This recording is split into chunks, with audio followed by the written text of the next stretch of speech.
didukung oleh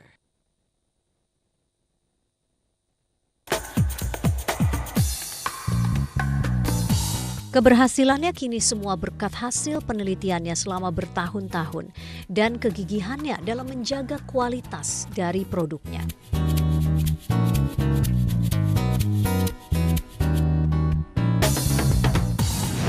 Ibu Retno, kapan Ibu memutuskan pertama kali untuk menjadi dokter kulit? Kapan itu? Tahun 64 begitu saya lulus dokter umum di FKUI, saya memutuskan untuk masuk untuk spesialisasi ilmu kulit, dulu disebut ilmu kulit dan kelamin, tapi setelah saya masuk kemudian saya rubah kulit dan kosmetika. Bagaimana respon rekan-rekan Anda di UI waktu pertama kali, saya mau bikin spesialisasi tentang kulit dan kecantikan begitu? Tentu waktu saya mendapat tantangan dari Profesor Juwari, harus didirikan suatu subbagian kosmetik dan bedah kulit. Saya ditantang berani, yakin diperlukan oleh masyarakat. Ya, karena saya sejak di Institut Pendidikan itu saya jadi jatuh cinta pada kosmetik, pada kulit orang-orang yang saya ajarin. Loh, kok kulitnya begitu? Maka didirikanlah tahun 69-70 subbagian itu. Meskipun rada negatif teman-teman saya, itu ilmu salon kok kamu bawa ke pendidikan tinggi. Seperti itu responnya. Gitu. Tidak dianggap lah ya ilmu salon, yang dilihatnya sebagai ilmu salon. Salonnya kirim aja ke salon, padahal salon pun itu ilmunya masih ilmu dari kosmetik beautician Belanda. Ibu begitu mementingkan keamanan dalam kosmetik. Nah, melalui hasil berbagai penelitian dan formulasi Ibu, bagaimana Ibu meyakinkan bahwa ini benar, bahwa ini aman untuk masyarakat, begitu? Betul sekali, ini yang diperlukan. Jadi, Mbak Vivi, produk itu tidak terus dibuat lalu dipasarkan, no. Jadi suatu rangkaian panjang sekali di formulasi. Formulasi itu suatu campuran berbagai zat-zat kimia. Kenapa kimia? Kimia itu kimia yang memang aman untuk tropis, aman untuk manusia. Kita amati, kemudian dilakukan efficacy test, tes efikasi, tes keamanan kosmetika, tes efektivitas produk. Siapa yang memakai? Yaitu tim kita sendiri. Termasuk Ibu? Termasuk. Harus pasti, coba dulu ya? Pasti. Saya harus yakin bahwa ini bagus. Tetapi tidak berhenti di situ saja. Setelah bebas, aman, efektif, dinilai minggu 1, minggu 2, minggu 3, minggu 4, month 1, month 2, month 3. Baru kita bisa itu diproduksi secara skala besar, kemudian dipasarkan.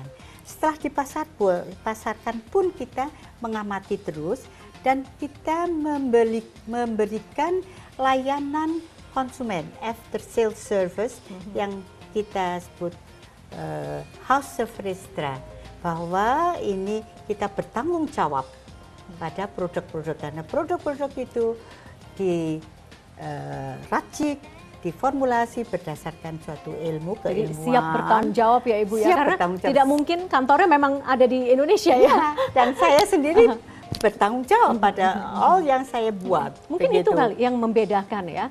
Misalnya kosmetik luar negeri, kita bertanggung jawabnya kepada siapa? Konsumen bertanggung jawabnya, minta tanggung jawab kepada siapa? Even kalau di sini tanggung jawabnya ya di Jakarta. Jakarta, karena saya juga pernah saya pernah diminta untuk staf ahli di POM, Badan POM, pengawasan obat dan makanan, untuk mulai mendirikan waktu itu tahun 78, 75 itu saya sudah menyatakan kosmetika itu harus dapat memberikan kecantikan, keamanan dan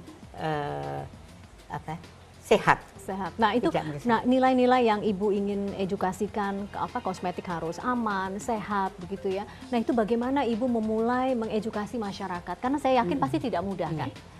Iya, kebetulan saya punya tim dokter juga, dan itu banyak diminta oleh, pada awal-awalnya semua universitas itu minta, semua ibu-ibu gubernur minta untuk Dharma Wanita. Jadi saya cukup repot pada awal-awal itu, dan sampai sekarang pun kami tetap memberikan edukasi ke masyarakat melalui tim-tim, grup-grup wanita misalnya. Banyak komunitas banyak ya Bu komunitas. ya. Kan kita lihat berbagai kosmetik yang beredar di pasaran saat ini pun Ibu, itu seakan tanpa kontrol begitu. Masyarakat bisa membeli apapun yang mereka mau dan belum tentu aman untuk mereka. Jadi, harganya murah pula Ibu. Iya, dan palsu-palsu. Palsu, Abal-abal murah. yang disebut abal-abal. Iya, kan seperti itu kan kondisinya saat ini.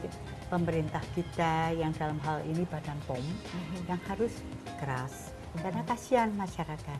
Tapi begitu itu juga banyak dilakukan oleh salon, oleh dokter-dokter kita, lalu mempercantik dengan cara instant beauty. Itu yang sebetulnya mereka tidak sadari, bahwa kita itu di daerah tropis karena kebutuhan masyarakat orang itu luar biasa pada kosmetik. Ya, semua mau cantik kan? Ya. Semua mau cantik, Semua dan mau bahkan cantik. instan kalau perlu pakai hari ini, malam sudah ada perbedaan. Dan iklannya pun pada instan. That's impossible. Tidak itu mungkin, yang, Ibu. Tidak mungkin, tidak mungkin. Dan itu akan menimbulkan kerusakan-kerusakan kulit. Begitu. Meskipun instant beauty, tetapi kerusakan kulit itu tidak terhindarkan. Karena nanti matahari kita jangan lupa ya. Jadi saya selalu mengatakan, lindungi kulit kita terhadap matahari dengan SPF yang 17 tepat juga. is enough. Begitu. Jangan tinggi-tinggi, nanti jadi hitam. Apa respon Ibu? Apa dipandang sebelah mata oleh sesama dokter gitu? Bagaimana Ibu menjawabnya? Nah, oke. Saya berkata, aduh, biar anjing menggonggong kafilah berlalu ya. Nah, mereka biar saja Kak. Saya akan mencari sebetulnya apa betul sih ilmu yang saya kembangkan itu. Rasa penasaran akan ilmu kecantikan membuat Retno Tranggono berjuang mencari di mana ia bisa mendapatkan ilmu, dan jawaban tersebut dia dapatkan di dalam buku.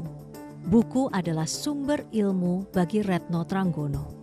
Di mana lagi saya mencari ilmu kalau bukan dari buku? Begitulah yang dikatakan Ibu Retno kepada saya. Keberhasilannya sekarang tidak lepas dari kecintaannya terhadap buku, dan dari buku pula ia bisa bertemu dengan sosok Profesor Lubo, sosok yang sangat berarti bagi Retno. Ibu Retno, Anda selalu menyebut bahwa Profesor Lubo adalah guru Anda di awal-awal karir Anda. Apa inspirasi yang Anda dapat dari Profesor Lubo? Profesor Lubo itu pertama kali saya dapat bukunya, Ini buku kan, second hand, ya? dengan Ini yang gambar Anda yang masih temukan, cakep. ini yang Anda temukan di di pasar basah, pasar basah di Cikini tahun 72. Wow. Begitu. Kemudian ada buku lagi. Ini yang ditulis oleh. Iya. Nah, ini yang memberikan Anda inspirasi bahwa ilmu ini layak digeluti begitu. Iya, saya memberanikan diri karena saya ingin bertemu dengan beliau. Saya kirimin surat ke publishernya, dan akhirnya beliau berhasil saya undang ke Bali dan lewat Jakarta. Jadi kemudian saya bicara tentang kosmetik di kongres di session kongres tentang kosmetik. Saya di backup Profesor Lubo yang bicara juga tentang kosmetik, yang backup dari ke saya. Luar biasa karena ruangan itu jadi penuh sesak karena loh, kok ada ilmu kosmetik di dermatovenerology begitu. Tapi that's a fact. Ini yang meng-backup saya itu profesor dari New York University. Karena begitu. Selama ini pemahamannya hanya kulit dan kelamin. Kulit kelamin. Konsep cantik sendiri untuk Dr. Retno itu apa? Tidak perlu orang itu mengelupaskan yang secara drastis begitu ya.